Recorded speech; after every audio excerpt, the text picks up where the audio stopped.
Wake up, goddammit. Hey, welcome to the Tires Lounge and Those Show, man, where we educate through entertainment. And tonight, man, got a special guest. He's been on the show before, but now he's back. And he's back because, he's got some big things going on right now. Big show, big role, Power, Tommy. Yeah, love, man. Yeah, want to welcome to the show, Kris Lofton. What's good, bro? Man, what's up, Taj, man? My fault. We've been getting this together. We've been working. You've been working with me, man. So I appreciate you. Thank you for having me again, dog. It's number love, all that. Oh yeah, man. Appreciate it. I know you're busy. I know this new season got you probably running around crazy. Yeah, man, but it's all good. It's what it's all about. So we in it. Before we get off into the show, of course, how you been? How did you get through the last 24 months, and what has it been like out there for you since the pandemic? Oh man, honestly, I'm one of those people where I feel like it's 50-50. Some people would say the pandemic was the worst thing that ever happened to them, and some would say that it's the best thing. For me, I think I'm on the side of the pandemic was the best thing that ever happened to me. Like I just locked in mentally on another level, not just with acting, just in life. Locked in mentally on another level and just stepped it up as an adult, as a grown man, and stopped making excuses and blaming everybody but myself, and stepped it up. So I feel like these last 24 months has been like the emancipation of Kris D Lofton, if you will. It's like it was put up a shut up time. All them days you sitting there watching TV as an actor, like, man, I could do that. I could do that. And then, you praying, God listening. You said you could do that, right? Everybody said they can guard Michael Jordan until you got to guard Michael Jordan. You know what I'm saying? Right. They can do it until you got to do it. Till they say, all right, you're in. You're in. Oh shit, So that's kind of how it was when I booked this role. It's like, man, I talked all that shit 6, 7, 8 years of watching Power. Man, I could do that. I could be on that show. And it's like, oh yeah, boom, you're on that show. And it's like, oh yeah. Okay. No, it's cool. I got it. So where was you? I don't want to skip around, but I want to stay right there for a second. Mm-hmm. When you say you locked in mentally, what was the moment that hit you that you said, you know what, now is the time I gotta change. I got to change. I have no choice. What was that moment for you? Was it early in the pandemic, or was it something that might have happened during the pandemic? It was early, man. Once I seen they were shutting down the sets, and you know what I'm saying, and Ballers was over. Yeah. And the sets were shut down. It was so early that they was just like, they didn't even have COVID protocols yet. It was just over. You know what I'm saying? The audition stuff stopped. There's no such thing as going in the audition office no more. That was done. So once all that stopped and the sets closed and there was no more Ballers, I was just like, whoa, okay. Reality check. Yeah. I was like, all right. And I'm not the dude who was no series regular on no show at that time. So I was like, all right. So I just locked in just mentally, bro, and just said anything that I do, I got to do it and do it now. And that's when I taught myself the stock market and how to day trade during the pandemic. You know what I'm saying?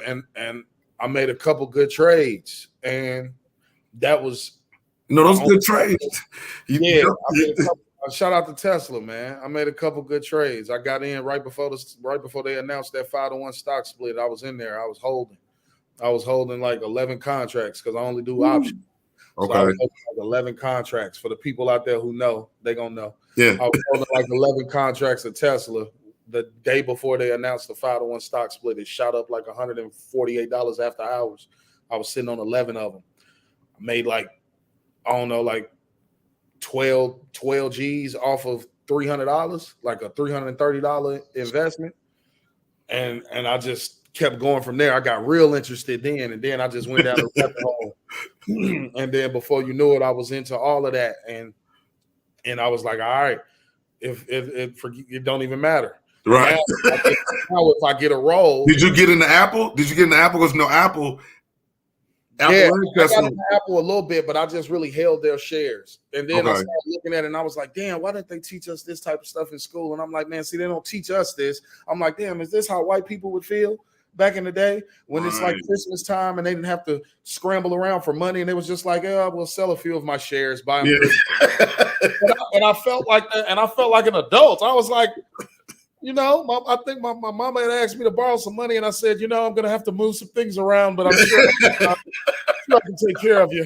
And I really went and just sold some shares and was like, man, send that to my mama. And Apple was the sacrifice. You know, my one of my closest friends, man, told me about, man, get into Tesla. I'm like, yeah, but they kind of hide, man. They kind of hide from there. I said, you know, and then when that split hit, I just dropped my head, man. Sugar, he was licking his chops. And see, I had 6 shares before the split, so I ended up with 30 shares, and I had 11 contracts. Yeah, and I haven't learned the day trading yet. I've tried. I got a partner down in LA who that's all he does. That's what he does day in and day out, and he updates the IG story. And he just I still haven't really sat down and understood that. It's not easy. It's not easy to learn. It's not, dog. And I sat there. I was like, man, you know, I graduated from YouTube University, and I'm a proud scholar of YouTube University. So that's what I did. I locked in on another level. Like, dog, it was it. Like, I had the 2 TVs going. I got the projector on MSNBC, and I'm doing this on that. And I was into the sports betting real heavy. So I would win in the sports betting and then subtract my winnings in Ethereum, tell them to pay me in Ethereum and let it sit there for like 3 weeks. I won like 5,000-6,000 on the sports betting, let it sit in Ethereum for like 3 weeks. And by the time I take it out, it's like 11,000. But it was all. Oh, you was COVID hustling. That's all I was doing, dog, the whole pandemic. And then I auditioned for Power in October of 2020. And then I booked it January 2021. Oh, yeah, you weren't messing around. And I think that time during the pandemic taught people a lot about themselves. So what are some of the things that you learned about yourself that you didn't know before COVID? I would say that I didn't know that I was as resilient as I am, you know, and I didn't know that I had like my mental as tight as I did. You know, I talk about having it together. I talk about that. I'm like, no, man, I'm good up here. But I feel like the pandemic was the test. And I feel like I not only passed, but I passed with flying colors and elevated. And now it's the new test, the new mental test of now, okay, how do you withstand this process? How do you withstand this maturation process of going from just a actor with a familiar face that we don't know exactly who he is, but he kind of looked familiar. Did I go to church with you? What college did you go to? Where you from? Did you grow up? That I was that dude before Power. I was the dude that kind of had a familiar face, but you couldn't quite really put it together.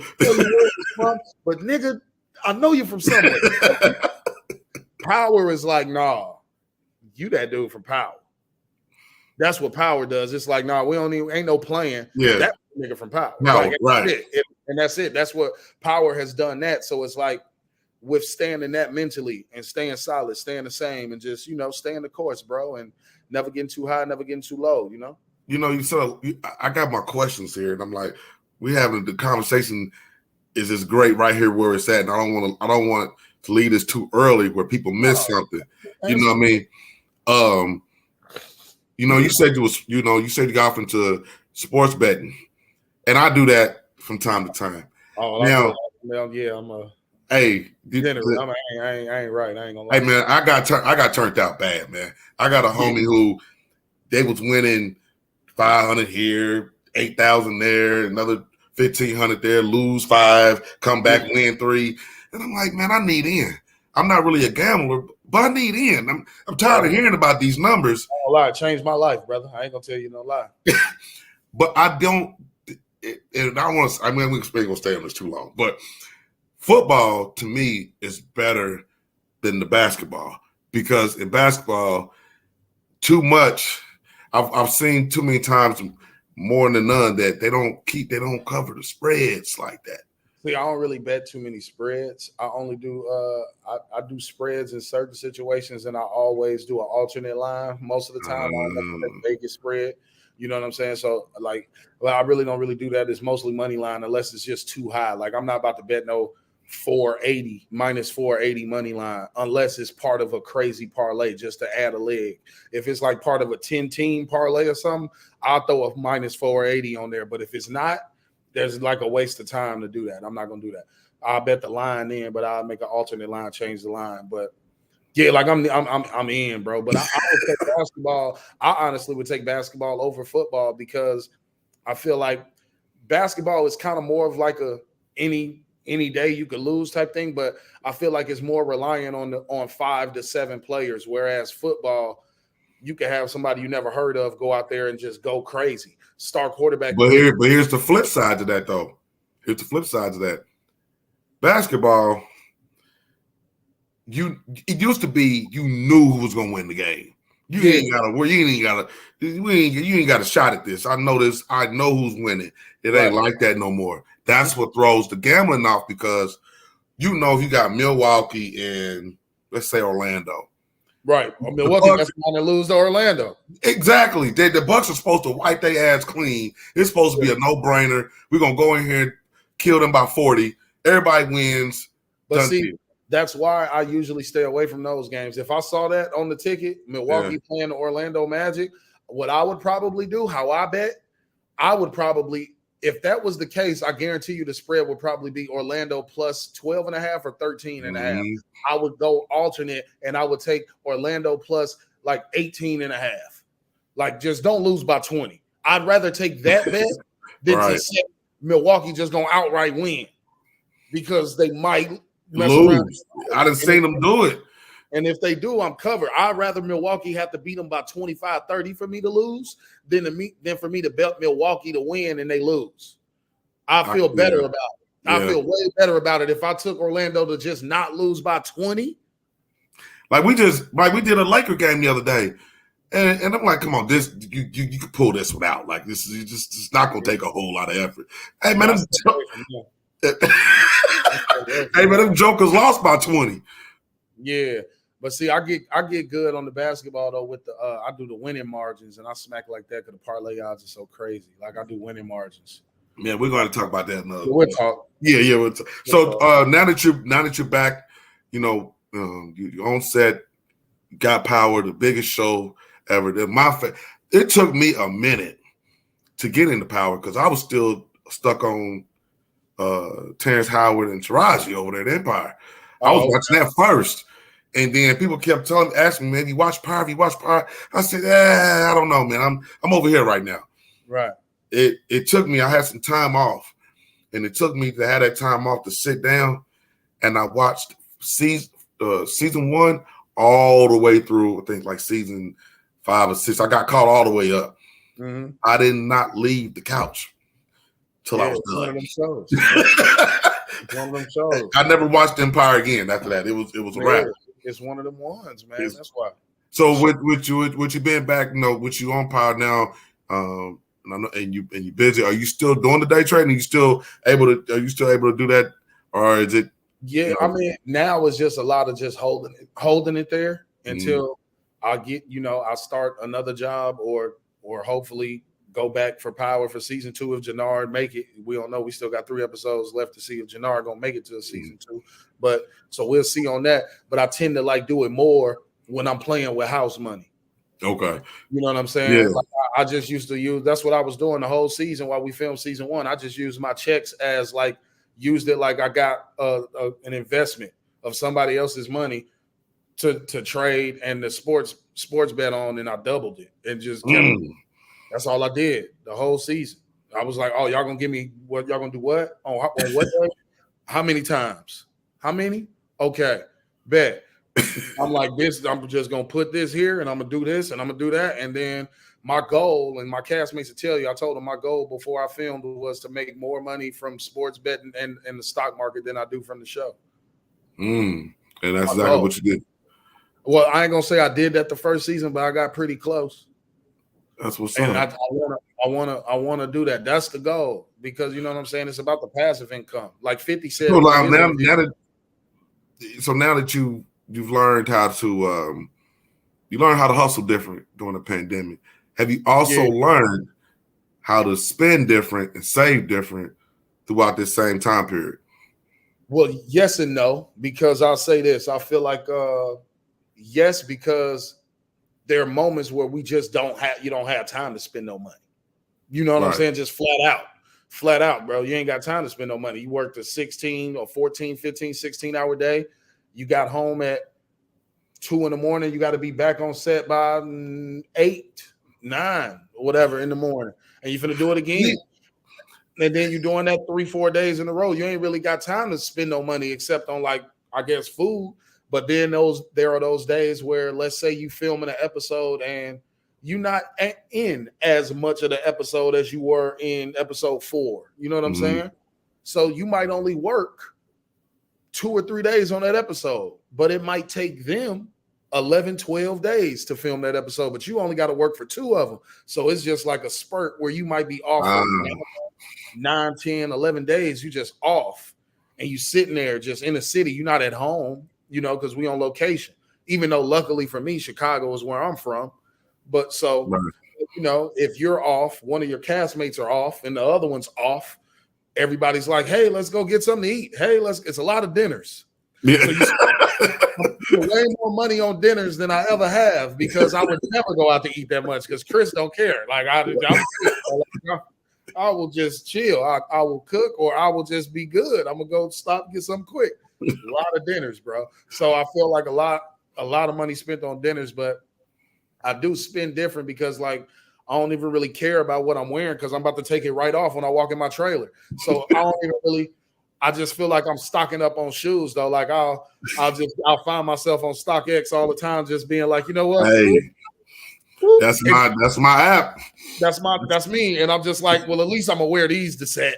I like the clothes I'm wearing, like a hoodie and some jogging pants, something I can come out of real quick so I can put y'all clothes on, put mine right back on real quick so I can get up out of there. Like I don't come to work all suited and booted with belts on and pants cool. Like, nah, bro, you got to take that right off anyway. Relax. You got Yeah, you know, you said something I want to touch on. You said 12-hour days, right? Yeah. And then you got to turn right back around and get right back up again, Yeah, right? yeah, especially if there's a force call, what they call a force call. If they demand that you come back to set less than 8 hours of sleep, it's a force call. So they do that sometimes too, but they just have to pay you a little extra. But that's a force call. So Okay. like if you wrap at like 2 in the morning and they say, yeah, we honestly need you back by 6, 7 a.m. What would be the reason for a forced call?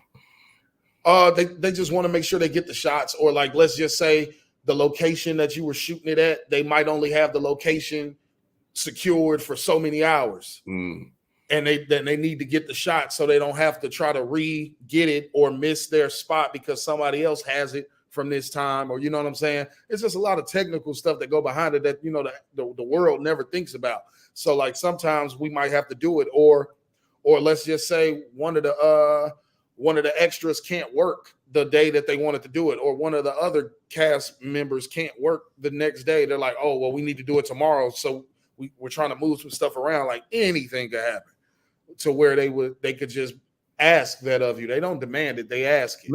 Now, I want to ask a performance question. Mm-hmm. You know what I mean? For those who are up and coming in acting, you know, they want to get into acting, whether they're doing movies, whatever that is, right? And I understand now that, you know, they can shoot something a month and be done with it, you know what I mean? Or it takes a couple weeks.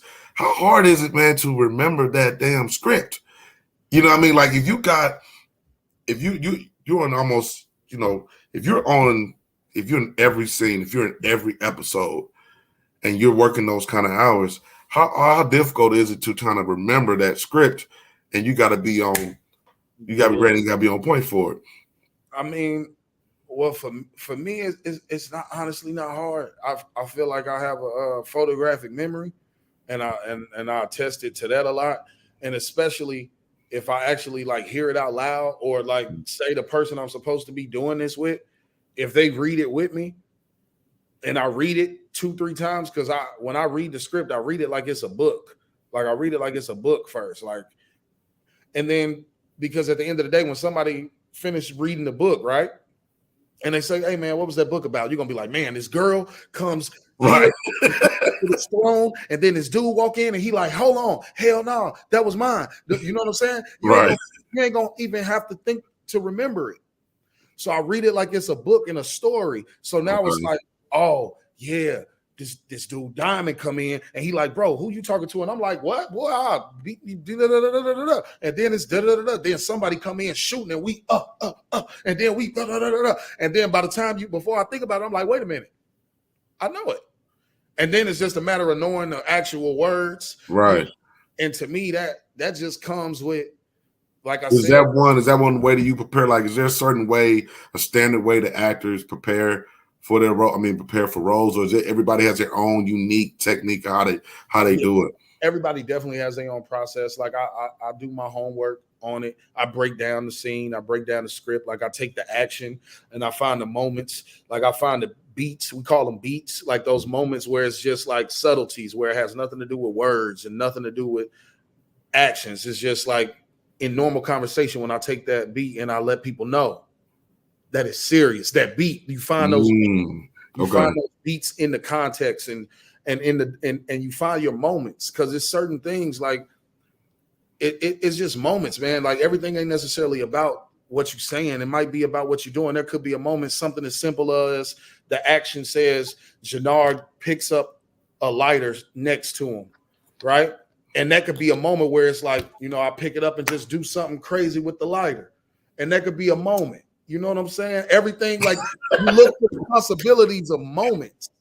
Right. And you look for it throughout that script, something to just make it stand out, even if because something on the paper, all it says is Jannard picks up a lighter. Anybody could just pick it up and go like this. But it's like you could take something so simple and find moments, if it's relative to the story and the situation, and just make it like, damn, all I told him to do was pick up the lighter. And you know what I'm saying? And right. What I do. So I really break down the script and I find that, and I find what my intentions are. What is the character's intentions in this scene? What is he trying to accomplish? You need to know your why in every scene, because then the words don't even matter. That's, you know what I'm saying? The words don't even matter as long as I know the why. Even if I forget the words and I know the why and my intention, I could ad-lib the damn words. You have to have the intention and the why of the character. What does the character want from this scene? What is he trying to accomplish? And you can just go from there, honestly. Okay. So what have you learned being on Power so far? What lessons have you learned on Power that has kind of advanced your acting skill?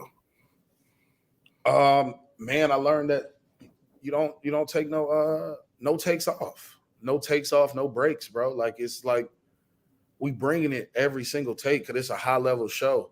So, you know what I'm saying? Like, I just learned that the work and the grind and just, bro, the work ethic of these people it's insane, bro. From the crew to the cast. I'm not even talking about the cast at this point. Our cast is off, but I'm not even talking about us, bro. I'm talking about this crew and the people behind the scenes that nobody even knows, and because we get the recognition.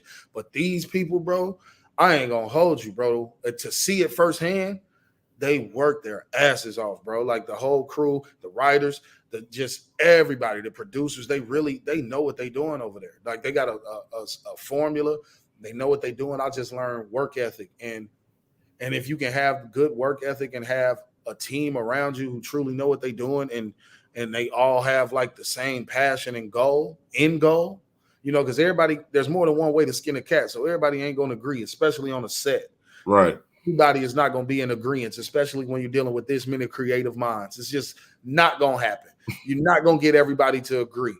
But if you can all understand that it's okay to agree to disagree, but as long as we all got the same goal, and that's to make a great fucking show, then we gonna be good. And everybody knows that not one man is bigger than the show. Like I don't, you know, and even Joseph, who is bigger than the show, he Tommy. Without Tommy, there is no us. Man, come on. And for him to to show the level and amount of humility that he does and gratitude and the way he helps us and go out on the limb. Like, he don't have to mention my name in all these interviews that he's been doing from the jump. He don't have to mention Isaac's name or Lily or Shane's name or Gabrielle Ryan, Ahmad Ferguson. He don't have to mention none of our names. Lucian Cambrick, Tommy Flanagan, but he does. And he makes it his business to. And you can't do nothing but honor that from somebody in his position, bro, because he don't have to be like that. He 9 years in on this shit, bro. This is his show. I know a lot of people who act crazier than that off one season of a show. He 9 years in of being this man. And you know it's crazy because I saw him on a movie, and then when I knew he was going to be in this movie, all I'm thinking is Tommy. Yeah, I'm just thinking of Tommy. He was playing a whole different character, and he wasn't the bad guy. He wasn't the tough guy. He wasn't the fighter and the scrapper and the shooter. And I was like, wait a minute, y'all just gonna kill him off like that? Like, this is Tommy. Yeah, you know, this is Tommy. But you know, when I think of Joseph, I think straight Tommy. That's it. That's all I want to see. You know what I mean? And it was hard for me because like when Ghost died, right? I'm like, what's Power gonna do? What are they gonna do? There's no Tommy, there's no Ghost. Tommy cut out. He had to get on out of there. Ghost is gone. What's next? You know what I mean? So, you know, it was hard for me. I didn't know what Power was gonna do after that. Right. You know what I mean? I didn't know if that was gonna be the end. That's how they was gonna end it. Tommy riding off into the sunset and he survived and he had to leave everything behind or what? You know what I mean? I didn't know. So tell us about your character in Power Book Force. Oh man, Jannard is a complex character to say the least. You know, he a complex character. He got an agenda, but he's smart and he's calculated and I think Jannard is he a go-getter, man. He a hustler, but he a boss. And that's the thing. I think that he don't want to play second fiddle to nobody, and especially not after everything that he's worked for over these 15 years. You know, he don't want to play second fiddle. He want to work. He'll accept a partner. He ain't going to accept a boss. A partner is cool. That's what he's looking for. That's what he's looking for. He's looking for a partner. Take some of this load off. That's all he want. He just wants. That's all he want. Just a partnership. He just want a partner. You know what I'm saying? Yeah, and I think that's it, man. But Jannard, he got genuine love for his brother, but you know, at the same time, he about his business, you know, and damn near ready to step on it and stand on it against anybody. So, all right, with you and Joseph, aka Tommy, both being from Chicago, how easy was it for you two to transition into this role? Oh man, well, you know, see, this is the thing that a lot of people be forgetting. Yeah, Joseph is from Chicago, but he's still playing somebody from New York. So he's not supposed to do the Chicago. Yeah. You know, he's still supposed to be New York. He just in Chicago. So does it kind of on set? Have you seen him kind of like, even though he's trying to hold on to New York, he dipped back into the shot? Nah, because see, with Joseph, he's been in New York longer than he was in Chicago. So now New York is home to even Joseph now. Yeah, Chicago is where Joseph is from, but New York is now become home. Okay, for him, you know what I'm saying? So, nah, I don't hear him dip back into it. He firm on his New York. He firm on that. I think, you know, he's just very Chicago knowledgeable, and that's when you know, like, oh no, this dude from Chicago, because he be teaching me shit about Chicago that I didn't even know. I'm like, bro, I've been here 27 years, never heard of that. Where? What are you talking about? Like, you know, it's one of the moments with him. But for me, I think I tapped into the Chicago nature, and I kind of made it my business. I was really I was passionate about that, being from Chicago for real, because I knew, as not only a fan of just movies, TVs, and film, but being from Chicago and a former fan of Power, still a fan, but just a fan and not a ensemble cast member of the show. You know, in those days, I would watch shows and I'd be like, man, they not talking like they from Chicago to me, man. They not, like I would watch these shows and I'd be like, bro, don't nobody sound like they from Chicago. I'm like, he's clearly from New Orleans right here. He's clearly from New York right here. He's clearly from, you know. And I feel like on this show, they put a lot of Chicago in here and a lot of people who really from the city. And they actually let me go for it. They actually let me throw in those little Chicago subtleties and nuances and words and stuff, as long as it, you know what I'm saying, as long as I remain to know that intention of the scene. If I can throw it in there and it makes sense, they don't trip. That's what's up. So kind of giving you kind of the free will, the freedom to kind of be creative. Yeah. You know what I mean?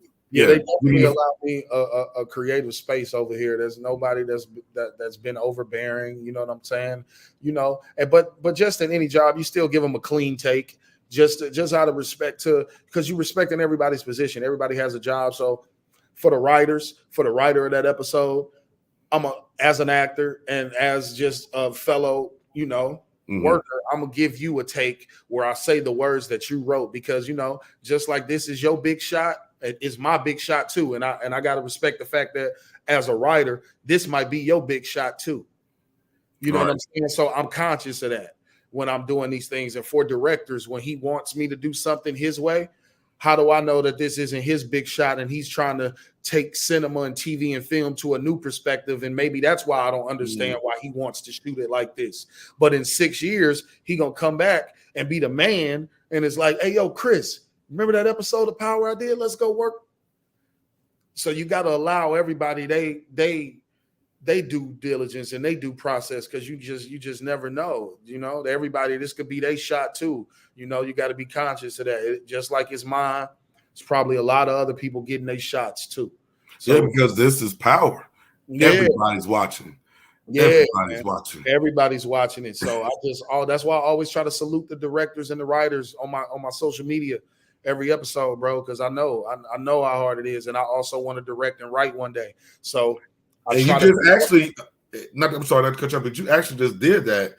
I was on your page a little bit before we got on, and you just, in the last post you did that, you tagged everybody that was, it was a picture with you and Freddie Gibbs, I think it was. Y'all was in a scene, and you did that in the caption. I just say, you just did that. Yeah, directed by Bart Winrich. This episode is directed by one of the EPs and producers, and he directed this episode as well, Bart Winrich, and he's dope. And he an OG Power. He's been there since Power Pilot, season 1, episode 1. He's been there. He an OG. So that was super dope. He directed that episode when Joseph found Lala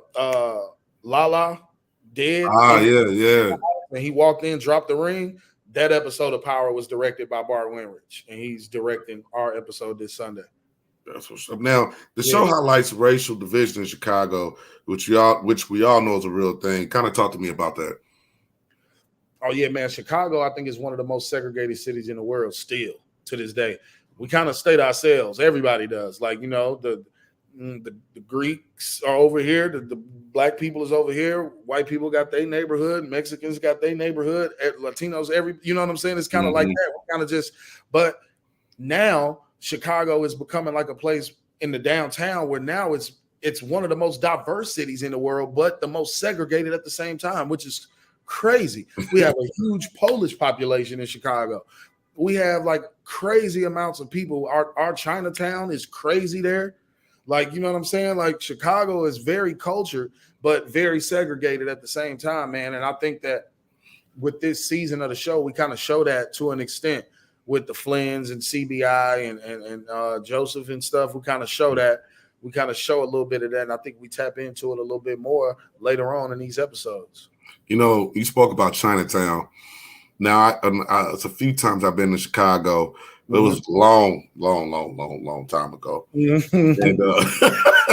and I was in a real quick story. I was in a Toyota Camry. That's how long ago this. I was in a 95 Camry. Kind of let you know how long ago this was. So, and I was told, it was like, hey, somebody that was in the car that was from Chicago. We was riding around going to sell some CDs. So I was rapping at the time. He was like, man, it's a nice car. I'm like, man, this is a Camry. Right. He's like, nah, in Chicago, it's a nice car. And I ain't get it. You know what I mean? I still didn't get it. But one day we was out there and we ended up in China. I don't know how we ended up in Chinatown. I think we was in Chinatown, man. I hit a block. Yeah. 2 guys coming out of a restaurant. They had the long black, you know what I mean? And both of them guys, I mean, they did just like this, and they just watched me until I got off that block. Jeez, yeah. I'll tell you, oh, yeah, they ain't playing out here, bro. Yeah, they ain't playing. Yeah, boy, I'm telling you, them triads and shit, this shit real. Yeah, Ricky Tan and all that shit. That shit is real. Junetile and all that shit, boy. All that shit is real. Yeah, I saw you. Yeah, that's time for me to leave. All the Rush Hours is everybody. It's all the Rush Hours. Every character from Rush Hour exists in Chicago. I promise you. Your character plays the little brother role to the big brother Diamond, who is a well-known boxer and the head of the set. Do you have any siblings? And is there a healthy competition or a strong bond there? Yeah, I have a sibling. I got an older sister, man. That's it. I don't have no other like actual siblings. I got people I call my brother, you know, stuff like that. But I don't have no actual brother. And you know, with me and my sister, there was never really no sibling rivalry. We ain't never had it. We were so different. You know, she was a girl, I was a boy. She was older, I was younger. She, you know, no, you can't come with me. I don't want to come with you. Like, you know, it was always, you know, always one of them things, you know. But with me and her, we grew closer the older I got. Like when I got about like 20, 21, that's when me and my sister linked up like this, and now it's a bond that's completely. So how much older is she? How much older is she? Oh, my sister 4 years older than me. So mine is 3. Okay, yeah. See, me and my sister was like this from day one. She always kept me, you know, protected. She even had to come, you know, I don't want to say save me one day. You know, I was in trouble. When I was still like 14, 15, 16, 17, all that, I ain't really rock with my sister like that too much. But when I got a little older, that's when me and my sister got real tight, and we've been tight ever since. That's like, me and my sister locked for sure. What's the one thing you want viewers to take away from the show? Man, I want viewers to take in that this has potential to be the biggest power. I want people to take that away. If not, I don't want them to say that it is, but I want them to look at it and say that it has potential to be one of the biggest powers in the universe. Okay. And I just want people to, because I feel like we off to a good start. It's heating up. You know what I'm saying? Like we slow strolled them a little bit. There's a lot of things we had to connect the dots on, but I feel like it's one of those now. It's like, okay. It's one of those. It's like episode 5, episode 6. Now we in the 7. Okay. 8, 9, 10. Okay. And then, I think it's going to be one of those, bro. I really do. I really do. And I just want people to take away from this season that we hear, and we dead serious about it too. Like, you know, everybody going to have their opinion, and that's cool. And that's like everybody's entitled to it, because I would too. Because trust me, I got my opinions about every show. So I'm not exempt just because I'm on one. No, go ahead, talk y'all shit, baby. I hear you. I feel you. If you let us know, because I'm the dude that reads it. I might not respond to it all, but I'm gonna read it, and I'm gonna take them back to the proper authorities, and we're gonna figure out how we can try to fix some things, you know. But for the most part, man, I love that, and that's what come with it, you know. To whom much is given, much is required, bro. So it is what it is, and that come with the territory. So I just want people to take that from it, to know that we here, we dead serious, and Now, what do you want people to take away from you on the show? You know, you're on a new show. Mm-hmm. This role probably challenges you in a different way, pushes you in a different way. So, what would you like the people to take away from you on the show? Almost just about the same thing, but I want people to take away that it was put up a shut up time for Kris D Lofton, and he put up. So now y'all might have to shut up and don't forget to add the D when you say Kris D Lofton. That's what I hope this does. That's what I hope this show does. Like, make people. There's no way you're gonna forget to put, when you say my name, it's gonna say Kris D Lofton every time. It's just gonna roll off the tongue, because it's just, I'm gonna put the work in to the point where somebody's just gonna know, no, bro, that's Kris D Lofton. That's what's up. Now I gotta ask you this. Yeah. I gotta ask you this, because I got a bet out there, And the answer has not been solidified through anybody in power. Now, it kind of has been through social media. Okay. With Umar, but you know, you probably can't. I know you can't really tell us, but you may not know. Is Ghost dead? Oh yes, Ghost is very much so dead. Gone, done deal. Finito is a wrap. He ain't about to pop out his season. You know what I mean? He's 6 feet deep. Oh, beautiful. Because I told him, I said, man, the way they ended that, there's no way, man. He's out of here. It's a wrap. Yeah. Okay. All right. Yeah. Yeah, I can't wait to give him a call right after this. So, man, outside of Power, what's next for Kris D. Lofton? Yeah, man. Be on the lookout. I'm, I pop up my little. I think I got my little cameo on Snowfall coming in the next couple of weeks. Okay. So yeah, I'm gonna pop up on there, and I'm just working, man. And like I said, I just wrapped up an indie film that I did during this hiatus from season 1. I just wrapped on that and wrapped on the Snowfall thing, and now I'm just chilling, man, staying focused, hoping that we'll see. You know, I gotta wait and see what happened with Jannar to see if we end up going back, because they just got renewed for season 2. The show just got renewed for season 2, so we'll see, man. We'll see. Hopefully I can be a part of that, and I'll be gearing up to go back to Chicago soon. Hopefully, we'll see, man. That's what's up, man. Well, you know, me and you got to do some talking, because we got to figure out this sports betting and this day trading. Yeah. Let's get it together. I'm telling you. I got you. I definitely want to. I know you're busy, but I definitely appreciate you. You know, taking some time out to come holler at me. Number love, man. Nothing but always, my G. Always. Hey, man. Hey, y'all make sure y'all follow Kris D. Lofton right there. You know, you see the social media handler. Stay up on Power. Definitely gonna let you know. You know, maybe I follow Power anyway, so I'm gonna definitely let you know how I check. You know how I feel about it, but. I thank you for answering that question for me, though, because I got a phone call to make. Get the money, man. Get the money. But now, definitely, man, I appreciate it, man. Much salute to you to all the success, and thanks for those, for letting the viewers know, man, the conversation we had in the beginning, and about how you got to this point right now after the pandemic, because that was big. A lot of people let that pandemic break them mentally and even physically, you know what I mean? And some people didn't realize the great opportunity that the pandemic really gave. Yeah, it sat me down, bro. Like, no, you ain't got no excuse. You can't blame nothing now. Like, because ain't nobody got no. You can't blame you go out too much, or you do this too much, or you do that too much. Nah, now what? Now what's your problem? And you can't say nothing, because can't nobody go to work. Everybody office closed. All the sets are closed.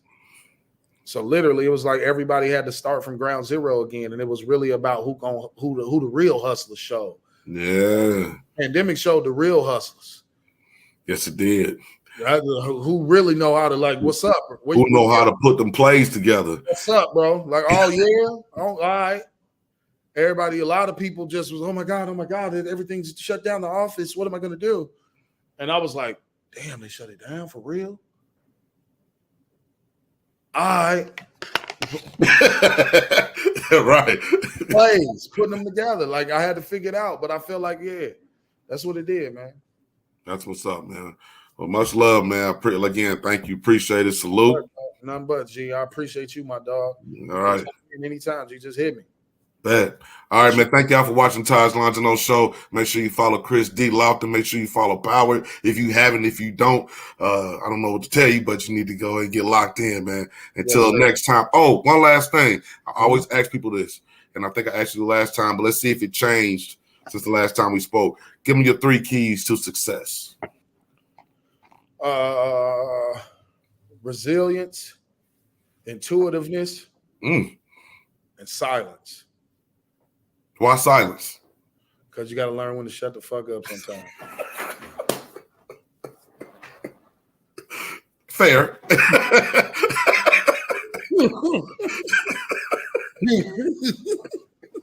Hey, silence will get you far, man. I done seen a lot of niggas help themselves out a lot of money. Oh man, that made me laugh. Okay, yeah. That was different. That was the most different answer I got right there. It's just like I learned to shut the fuck up. real.